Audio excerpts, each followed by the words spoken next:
আজকে আমি চলে এসেছি আমের একটা ইউনিক আইসক্রিম নিয়ে। তো তোমরা সবাই কেমন আছো? আশা করছি ভালো আছো।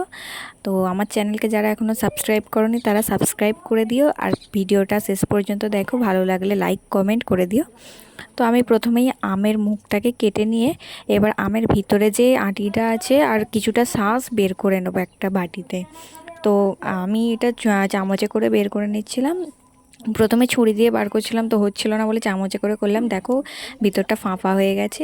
এবার দুটো আমকে ওরকম সেম করে বার করে নিয়ে আমি মিক্সার জারে আমের এটা দিয়ে এবার এটাকে ভালো করে পেস্ট করে নেবো। এর মধ্যে দিয়ে দেবো কিছুটা গুঁড়ো দুধ আর গুঁড়ো চিনি দেবো কিছুটা, এবং দিয়ে দেবো 1/4 কাপ মতো চিনি গুঁড়ো। তো আমার কাছে চিনি গুঁড়ো করা ছিল তাই গুঁড়ো করিনি। আর লিকুইড দুধ কিছুটা দিয়ে দেবো। দিয়ে এবার মিক্সার জারের ঢাকনাটা হাতে আমি ভালো করে এটাকে পেস্ট করে নেব। তোমরা দেখতে থাকো। তো এই যে আমার পেস্টটা করা হয়ে গেছে, তো এরকম ঘনত্বের হয়েছে। আর এবার যে আমের যে খোলটা তৈরি করে রেখেছিলাম ওর ভেতরে এই মিশ্রণটা দিয়ে দেবো কিছু ভর্তি করে, তারপর ঢাকনাটা আটকে একটা স্টিক আটকে দেবো যাতে আর কি মুখটা না খুলে যায়, আর ওই মিশ্রণটা যাতে না বাইরে বেরিয়ে আসতে পারে। তো আমি স্টিকটা দিয়ে দিয়েছি। এবার দুটো আমকেই এরকম সেমভাবে করে নিয়েছি। এরপর আমি এক রাতের জন্য ফ্রিজে রেখে দেবো।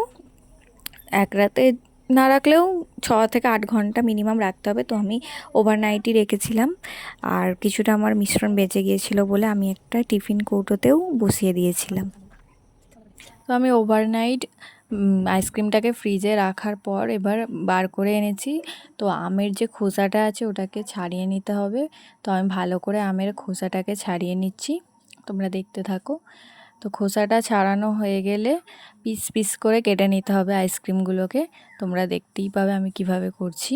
তো স্টিকটাকে বার করে নিলে আর কি সুবিধা হতো, কিন্তু আমি এতটাই বসে গেছে আইসক্রিমটা ভালো মতো, আমি স্টিকটা বার করতে পারিনি। ওইভাবেই আর কি খোসা ছাড়িয়ে নিচ্ছিলাম, দিয়ে ওইভাবেই কাটছিলাম। তো প্রথমের আইসক্রিমের স্লাইসটা ভালো হয়নি যেহেতু স্টিকটা লাগানো ছিল ওতে, কিন্তু পরেরগুলো খুব সুন্দর হয়েছিল।